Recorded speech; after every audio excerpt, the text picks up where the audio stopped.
people don't like negotiation when it's called a negotiation, but it's actually fun.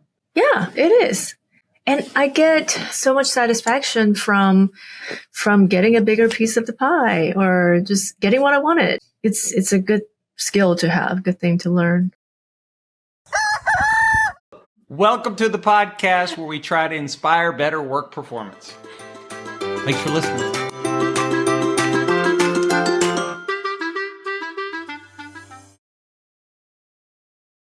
Hey everyone, thanks for joining us today on Management Muse. I'm your host, Cindi Baldi, and I am here with Jen Burris. And today we are going to talk about negotiation. And if you like these kind of tips, you like this podcast and want to continue to get some management tips, then our call to action is to sign up for our newsletter. So head on over to Management Muse, check the show notes. We'd appreciate it. All right, today, negotiation. My special guest is Jennifer Burris from the Southeastern Louisiana University, and she is also one of our coaches and sometimes big room speaker.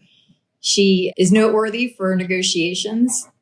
She knocks it out of the park. She also teaches negotiations at Southeastern, which is a class I have also taught. And so we're going to talk about some of our favorite negotiation lessons, because the thing about negotiations is you learn like the basics, but it's only through application that you learn all the ways that the basics apply and all the nuances in which it can get screwed up. And so like Jeff and I, we negotiate pretty much every day, sometimes with each other, sometimes for the business, pretty much every day for both. And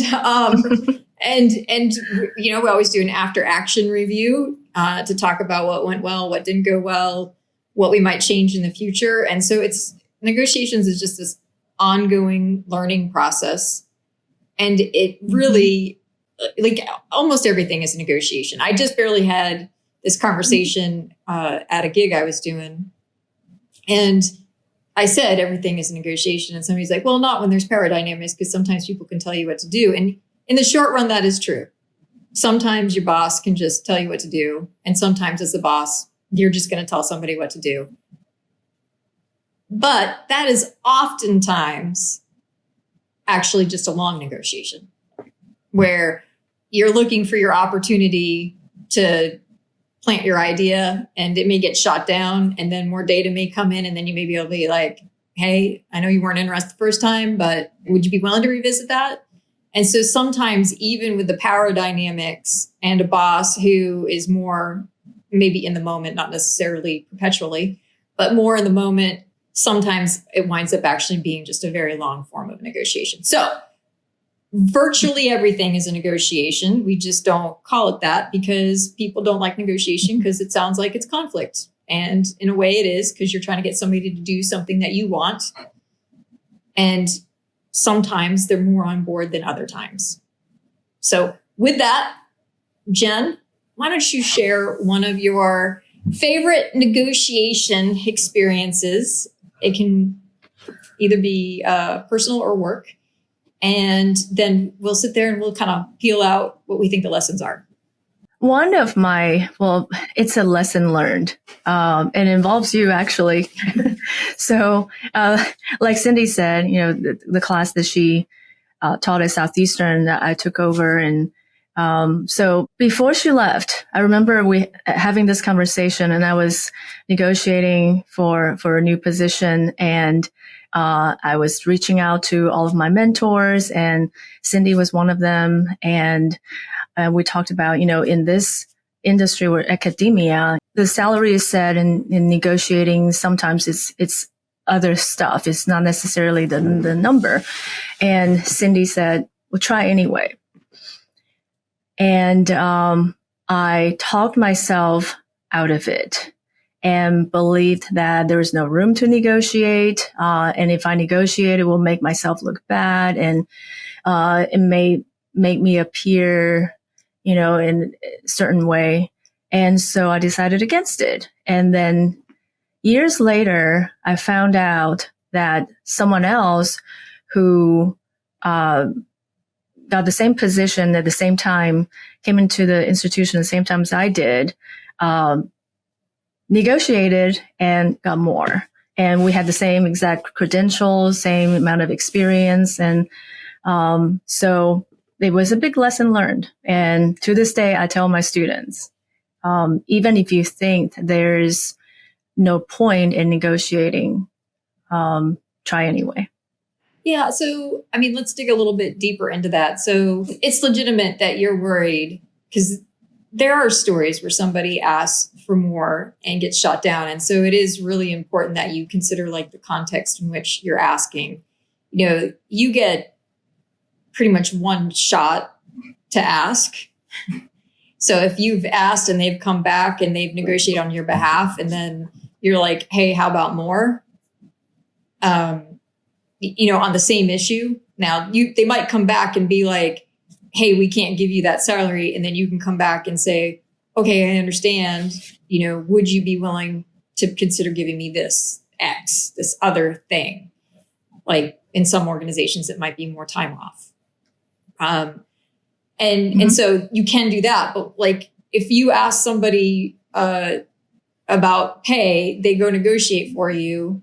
And then they come back and they're like, no, I can't do that. You know, you're going to irritate them if you say, hey, go back and ask for more pay, you know, for presumably less. But once they go and they talk to somebody else, then you kind of have to see what comes back, and you can do a different dimension potentially, but you can't go back on the same dimension. And even a different dimension, you really want to try to negotiate that all in that one conversation.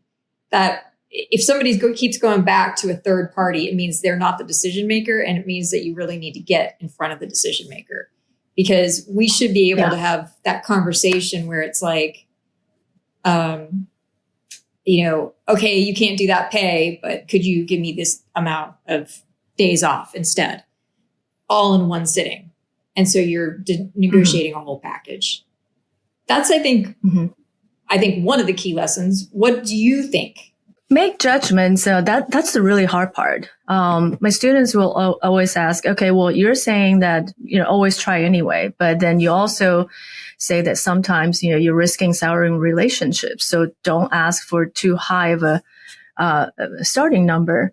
So it's a judgment call, and it's hard to teach that. It's experience. It's learning from feedback to increase accuracy. Although I do have this example, this person, he knows an insider when he is applying for this job. He knows exactly what the range is going to be. But when after the interview, they sat down and negotiated a salary, he asked for something that is way over the range. And immediately, that was just immediate turned off, and he ended up not getting hired. Even though he was the favorite insider. Right. He was the favorite, right. And he made a mistake. That is a mistake. But what I find to be really helpful is the external, like if you have external data, like that guy, he knew the range. He could have justified why he should be top of the range. And he might have even been able to justify going a little bit above the range if he had communicated it just to try. Right. Right. Right. But you got to respect, like you're using the range as the anchor. And so to me, the key in trying to figure out what you're going to ask for is having the external data or the internal data, if you can get your hands on it. And people are okay with that.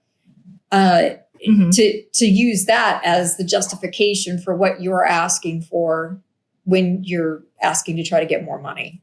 And so like, you know, that's what is it that Yuri calls it? Objective criteria. Basically that you're not saying I'm worth this. You're saying this is what this external source says, my skill set, my experience, you know, and again, like there is a little bit of art to it because you have to sit there and go, here's what the external says I'm worth, and this is why I think I'm on the upper end or above that. Right. You have to offer the justification. Right. So I think that that's a lesson. I also think there's a lesson in there potentially about being a female negotiator, right? So we know that women are less likely to negotiate, although the MBA schools have, like the recent studies on that have evened it out because they've been getting negotiation classes. And so now, like, the original studies were basically MBA women were like far less, I can't remember the exact numbers, but far less likely to negotiate than their male counterparts, to like a huge detriment to their salary, especially 10 years down the line. And so there's been an emphasis on sort of bringing the women MBA students up to par. So they're negotiating. So there is a training effect that happens, but there still is sort of like a cultural expectation, I think, that women won't negotiate, and we can look more aggressive when we're negotiating. And it's almost like a vicious cycle.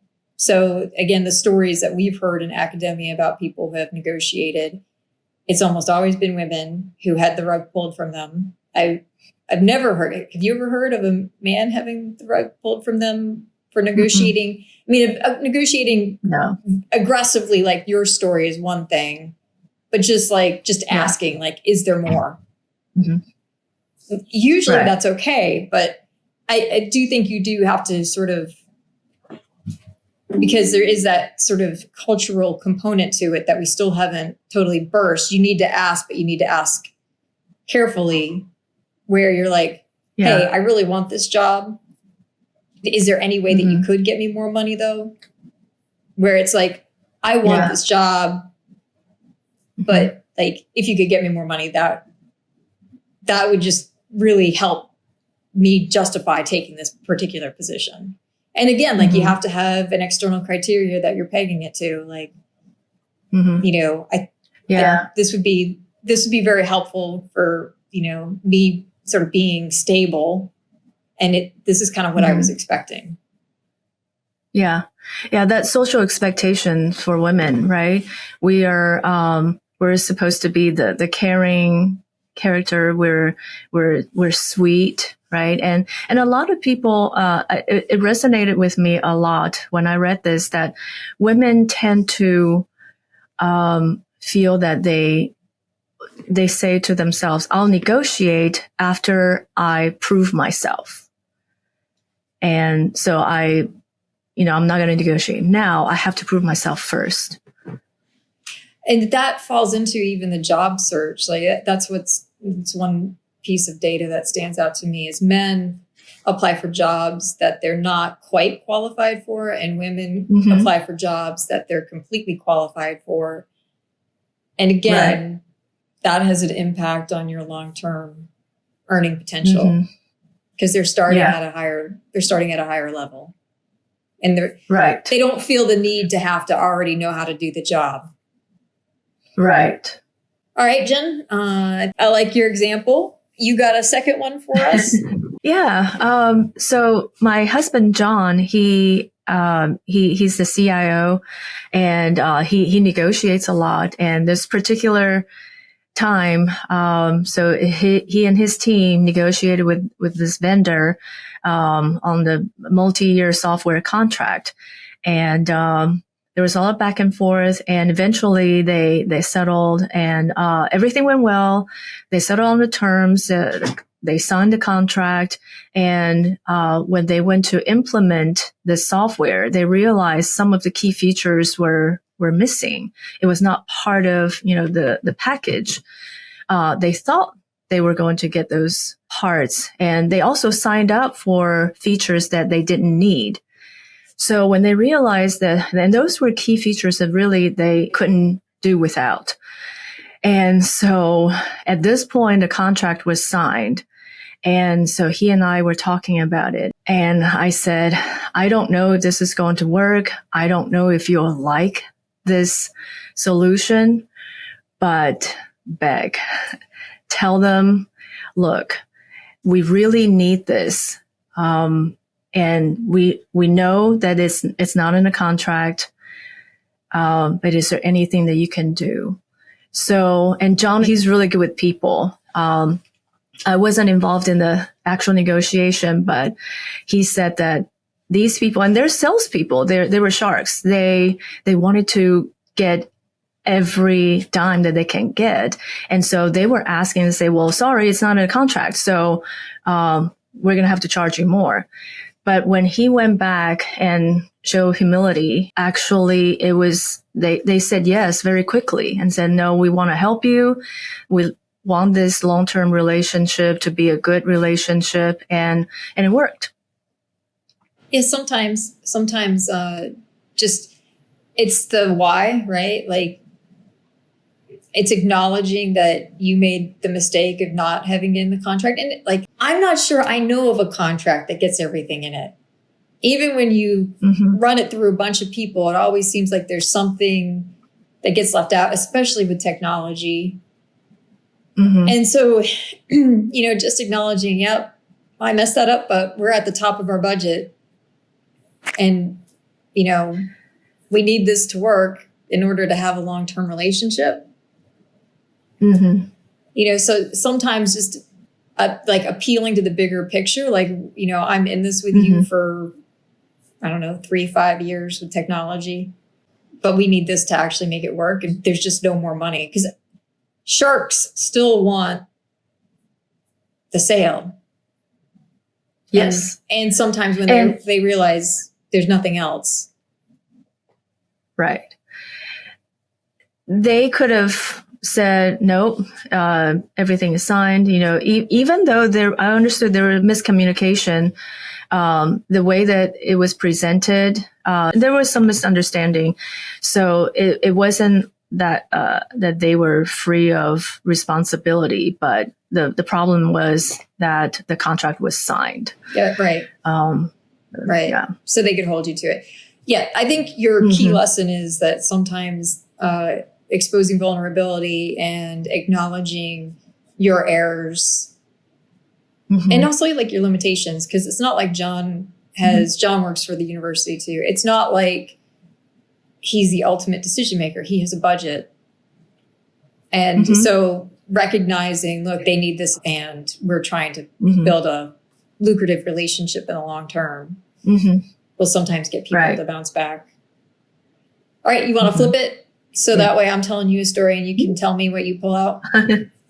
Yeah, sure. Okay. So we have recently written and published a book, The Uncertainty Playbook. Jeff and myself wrote it and it's available on Egghead Press, our websites, and Amazon. So if you want to pick that up, that's great. We'd really appreciate it, especially if you leave a review. Book. Thank you. Appreciate it. And so we were negotiating with some big book publishers originally. And since Jeff wrote his first book, AI has come out. And I believe that AI is what triggered this particular clause in the negotiation. Because more than anything, this is the clause that killed it. And so they came out to us and they wanted us to sign away our moral rights. And I know that's a crazy word, but basically because this was a lesson for us too, we'd never heard the term before. But basically from what we can tell, it means that they can take our material and use our identity and put it out in any shape that they want, including selling it to AI, including creating courses out of it and going into competition with us and using our material to go into competition with us, and we'd only get a fraction of the money back. And so there were a lot of ways that it could go wrong. And it was just a blanket, sign away your moral rights. And we tried to negotiate with them and say, hey, like, okay, you want some freedom to be able to do some things, but we want you to be more specific about what you would want to use our identity and our content. The contract needs to be more specific. We're not going to give you blanket moral rights. And their response to us was, we've been in business a long time. We love authors. Everybody is signing this contract. And so we walked away from them for that reason. And we won't sign a contract with moral rights. And so that's one of my favorite recent negotiation experiences. So what do you pull out of that, Jen? Understanding what you're signing away, the terms, and what's important to you, right? Prioritizing what's important to you. I think in negotiation, we talk about when there's different priorities we can trade off, but when there's something that is non-negotiable, then you walk away, right? There are times, even though we say that our goal is always to have a deal, but there are times that we need to walk away without a deal. Sometimes the best deal is no deal. Right. And in this case, I feel like there's a lot of things that kind of wrapped into this. It's not just negotiation. This is a big deal. This is your work, your intellectual property, right? And your right, your future earnings. And I can't believe that they're asking you now. I have no idea that publishers are asking these from the authors. And that just sounds egregious. Yeah, I'm sure they're not for the Tom Clancy's of the world. I'm sure they're not. But this is our second book. So you don't have as much power when you are small, but that's one of the benefits of what's happened in the book publishing world is they don't have quite the chokehold on it that they used to have. You have a lot more small publishers and self-publishing, and you can find another path. There's another way. Yeah. So there's a power dynamic there that they're still sort of operating on the old power dynamics a little bit. Yeah. It was pretty surprising. But I think we do feel that pressure to have a deal when we go into a negotiation. And sometimes no deal is the best deal. The other thing that I think stood out to me was the influence tactics. So repeatedly, everybody else is signing this contract. Well, everybody else drank Kool-Aid, Right. Are they telling you that everybody else is signing? Yeah, they said that. Do you know that? Oh, I don't. Do you know that for a fact? There'd be no way for me to know, but I mean, they're an ongoing business, and so I imagine that they probably have many people who sign because it's prestigious. They're a good publishing house. It's prestigious, and the distribution and all that. So I'm sure there probably people are signing, but that doesn't mean it's a good decision. People in mass make bad decisions all the time. Yeah. I imagine, they're telling everybody that, but we don't know if it's true. And like you said, it could be true. And a lot of people are doing it because they feel, they bought into that everybody else is doing it. And that is one of the things, we're allowing the other side in negotiation, right? We're allowing the other side to influence us and provide the facts. And that is moving our BATNA. That's lowering the quality of our BATNA, the best alternative to a negotiated agreement, and thus lowering our leverage. Again, that's another lesson that I've learned. That's to always be really careful, relying on my own homework, the facts that I found instead of what the other side is telling me. Yeah, that's actually a good point. It really is important to pull out and do your own research before you go into a negotiation. And sometimes the negotiation process is part of the pulling out. I don't know that we could have anticipated. We'd been through a negotiation process before and with a different publisher, but still we'd been through it before, but it was 10, 12 years ago. So things have changed. I don't know if we would know this without having gone through the process. And sometimes, yes, do your research up front and try to wait on making a deal until you have enough good information. But sometimes you're gathering that information in the process of negotiating. Right. But if you don't feel like you know the terms, and you have to step out and figure that out. Right. If you have the opportunity to delay it. Well, you always have the opportunity to delay it, because if you're not going to allow me to actually understand what I'm signing, then you're done. Like as soon as it becomes high pressure like that, I start to wonder what you're actually doing. Yeah. But you're an experienced negotiator. I feel that, a lot of students that we teach, they're in their early 20s. They're not experienced. And until someone tells them, hey, you can delay, you don't have to answer on the spot. And sometimes they feel like they have to. Not only that, I encourage them to not take the offer immediately. They should go back and they should talk to their family and their uncle who negotiates all the time. They should get other people's perspectives before saying yes. And anybody who is negotiating with you and isn't willing to give you that space, you do have to wonder what game they're playing. Right. People like that, though, they play on the other side's fear. Like, well, if you don't do it now, and we see this in sales, right? Situations all the time. Like the deal is only good for today. Oh, I'll tell you a funny story. So, I drive my cars into the ground, and so I loved it, but I had a Volvo station wagon, an 850 wagon. And,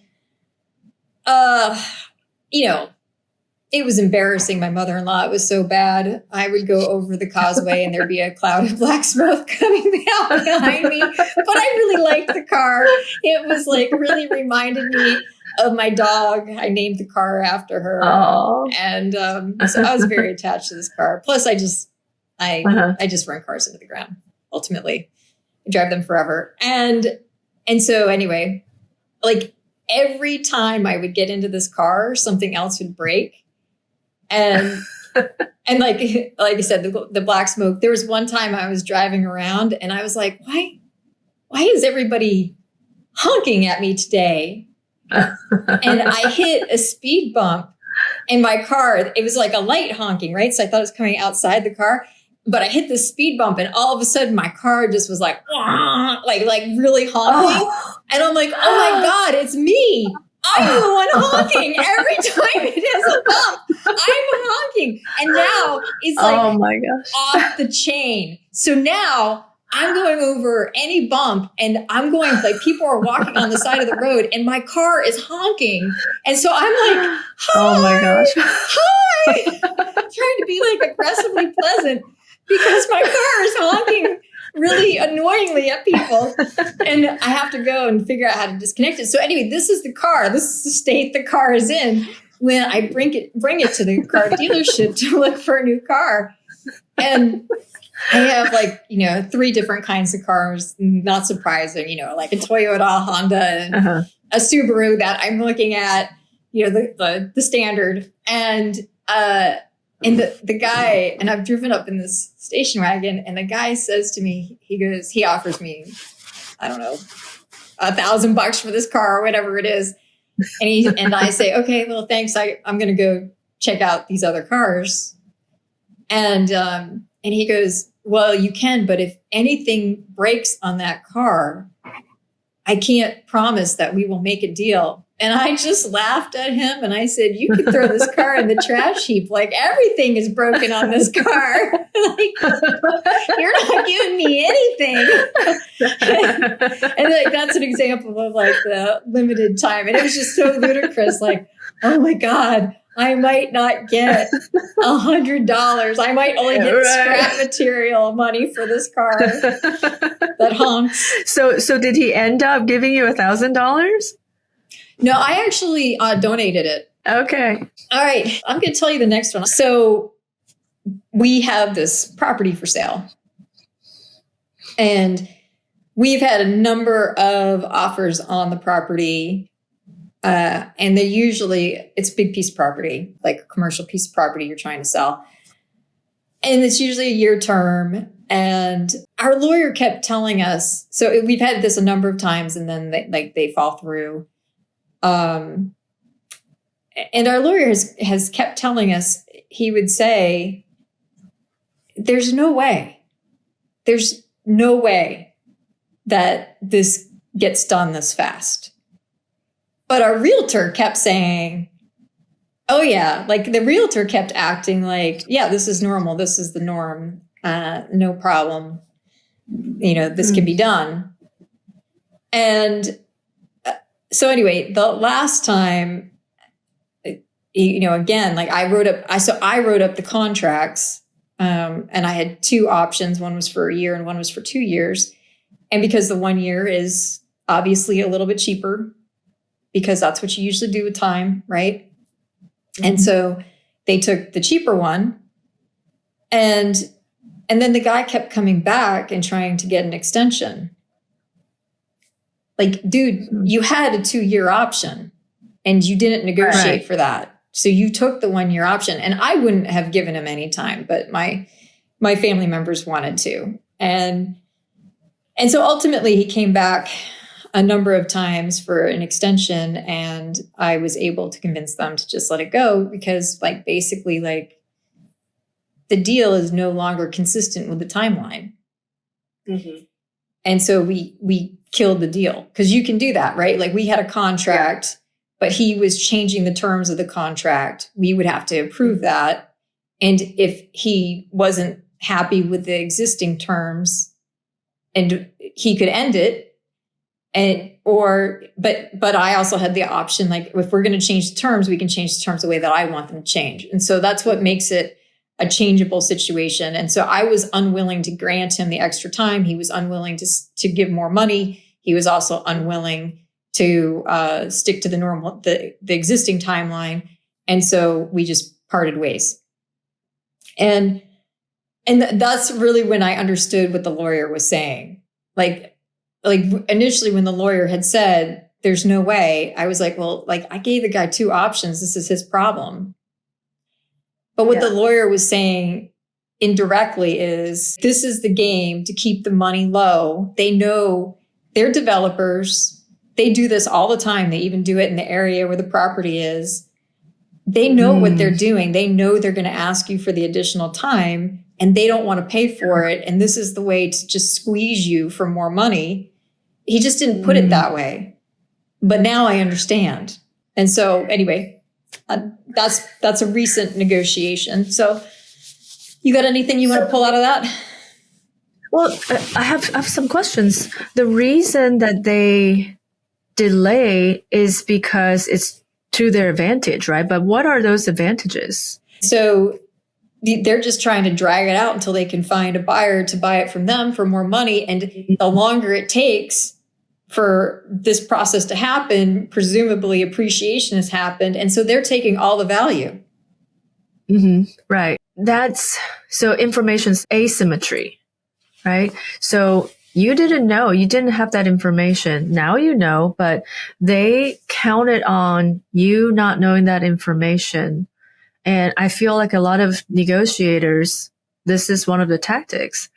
They know that if you don't ask the right questions, or if maybe there's no questions to be asked, if they don't know, they don't know. And that's how you can gain advantage in a negotiation, because the other side they didn't know, they didn't have that information. Yeah, it's a game. And I definitely did not know how, I know the value, I have a pretty good idea of the value of the property. Yeah. We can argue about that. Right. But you don't know about the developer side of things. You can be a great negotiator. You can be an expert in that area, but there still could be information that you don't know that the other side can use as advantage. So normally you overcome some of this asymmetry by getting an agent. Right. Because that's like closing the gap on the information asymmetry, right? So that is one of the lessons I will say that's super interesting to me, maybe counterintuitive. is, this property has been listed for a while. Obviously, we've had 6 deals on it. I think it's 6. And we will get these people who, A, think we're dumb. Like it's the information asymmetry, and they think that we don't know what we're doing, and they try this game. And then we'll get these people who think that we're desperate because it's been listed for so long. Well, it's been listed so long because we're not desperate. Like, we'd like to sell, but we don't have to sell. Right. Like, so it's interesting because I've seen this a lot with people, like even like buying homes, like, oh, well, this one's been listed a long time. No, that person is trying to get top dollar. That's why it's listed for a long time. And that is an indication that they are not desperate. Right. There's a lot of assumptions going in. Right. If you're desperate and your property isn't getting offers, you go down on the price. Right. So that's a sign of desperation. Right. We've consistently gone up on the price. So yeah. I don't know what you people are thinking. We're not letting go of this property unless we get paid for it. Come on, people. Get in the line. So do you get ridiculous offers because of that? Oh, yeah. Well, like you said, they made an incorrect assumption. They think that you're desperate and you'll take a much lower price, but it's not the case. The evidence doesn't show it. You got to look at, okay, has the price been going down? Because somebody who really wants to move this thing, the price is going to be going down. We're going in the opposite direction. And, you're trying to speed up the process of the sale.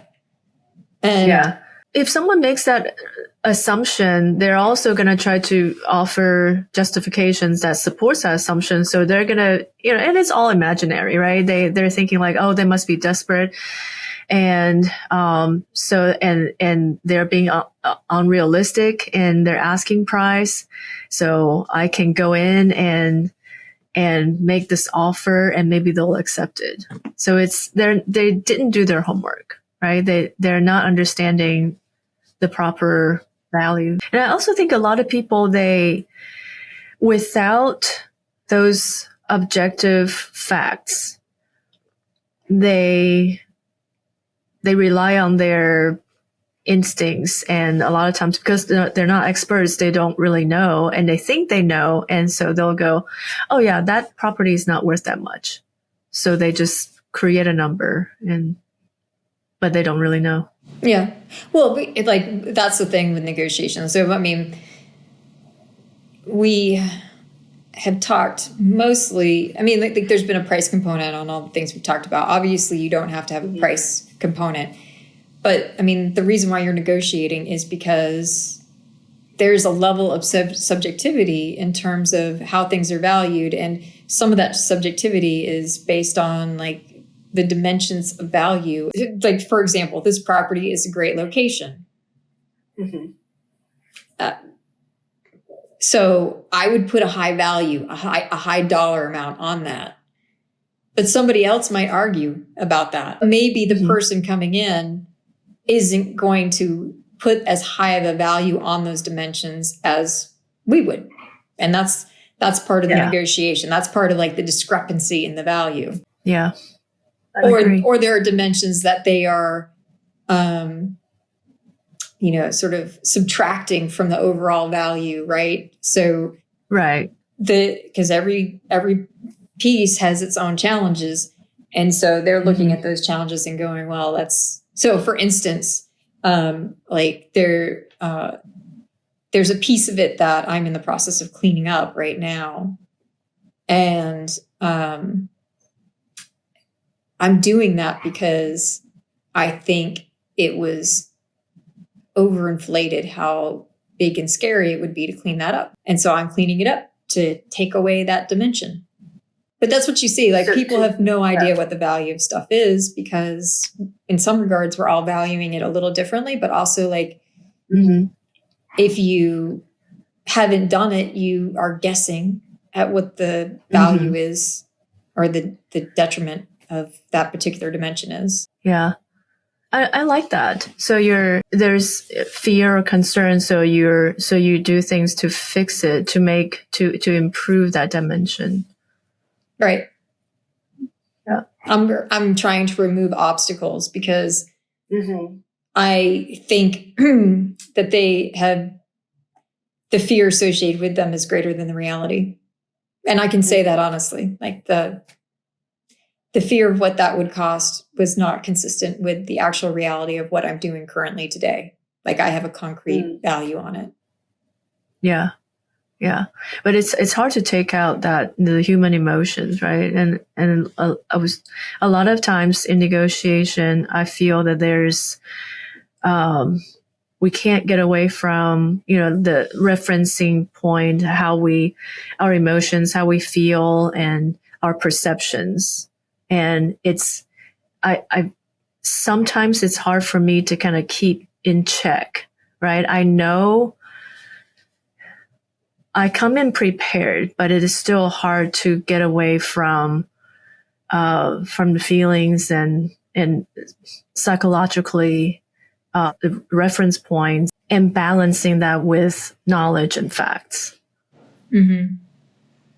I agree. It's very challenging. So the external objective criteria, that's what I'm calling it objective criteria. I'm pretty sure that's Sherry's term.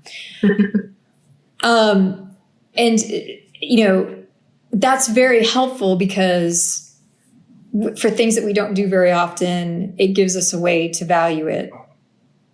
But they're only as good as the objective criteria or criterion that we're actually able to find. And so if you are, let's just go back to women for a second.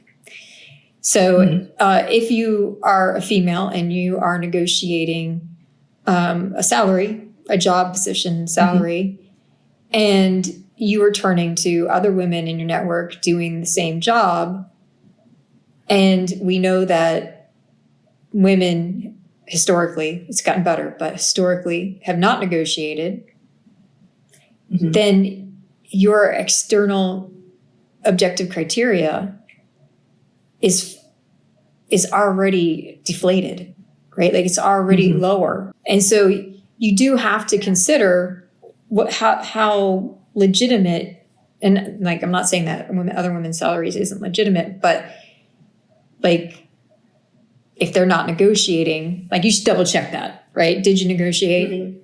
Right. And hopefully have some males in your information sources as well. Like that would be a way to figure that out. So you have to like look at that external criterion and see whether or not it's for whatever reason not the norm or the average, and then figure out from there how to adjust it. So you get to the average, what might be considered the average, or at least get to the range, like what's the low, what's the high, and then where do I think I fit in here based on the dimensions that it appears that this particular job, for instance, is looking for. Like maybe I'm just this weird person who has a healthcare background and IT. And there's a position that requires both. And you know what? Right. You're on the high end then because there aren't very many of you, just as an example. Right. Yeah.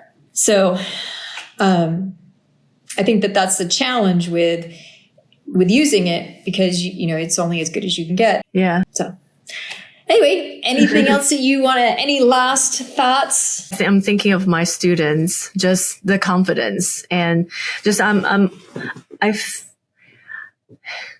even though I'm putting the things I teach into practice, I'm still surprised every time. In the beginning, you said we negotiate every day, really. We negotiate with our spouses, with our family members, and, where to go to eat. And negotiating with children. One of my sister-in-law said, my daughter is the best negotiator. I'll tell her to that she's only allowed to pick one thing and it cannot exceed $25. And she finds something that costs $27 and she just refused to leave the store until, and she can't drag her. So, there's always, there's surprises, things that you're not prepared for, the tactics they're going to use or information that you don't know. But it's just an ongoing, the confidence, practice, and we get the confidence and we increase our accuracy from feedback, from learning our lessons, and then prepare for surprises. I think those are good. I think people don't like negotiation. Like, they don't like going into a negotiation when it's called a negotiation, but it's actually fun.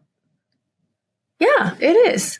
And I get it's so much satisfaction from getting a bigger piece of the pie or just getting what I wanted. Or just I grew up, my first business was running a good chunk of the third largest motorcycle rally in the nation. And it wasn't always about getting top dollar.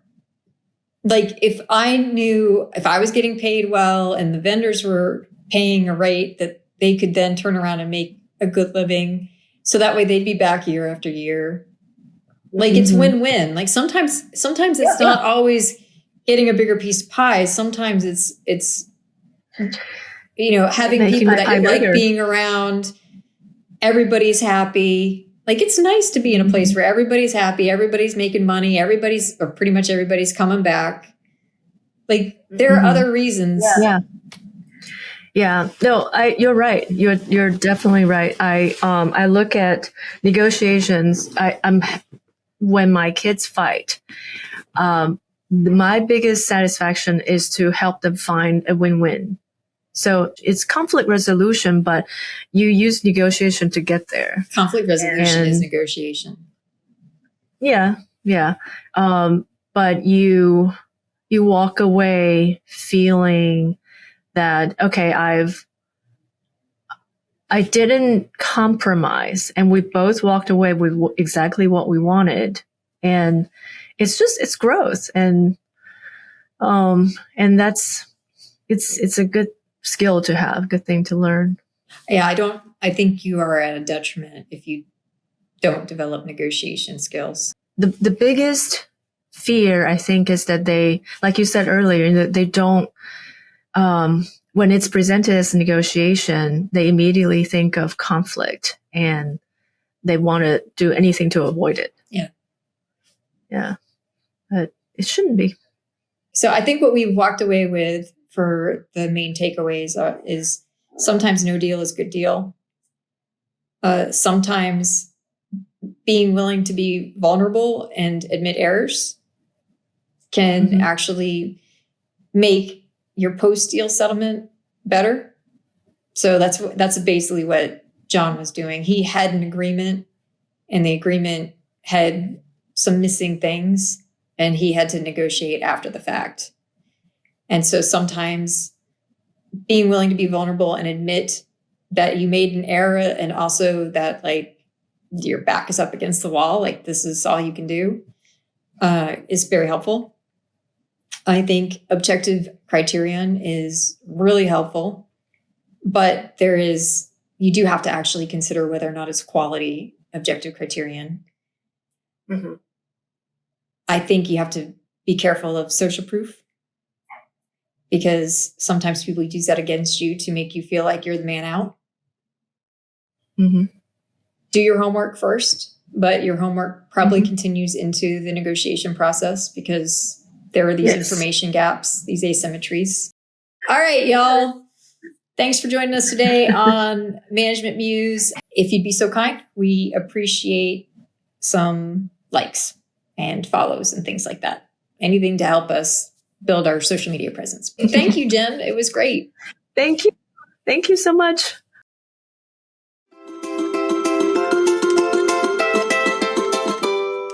Thank you, everyone, for joining us today on Management Muse. We are a podcast / YouTube channel that we hope is entertaining and educational. If you are on YouTube, we would appreciate you subscribing and maybe leaving a comment and a like. If you are on any of the podcasts listening to this, we would appreciate stars, following, comments, all the good stuff.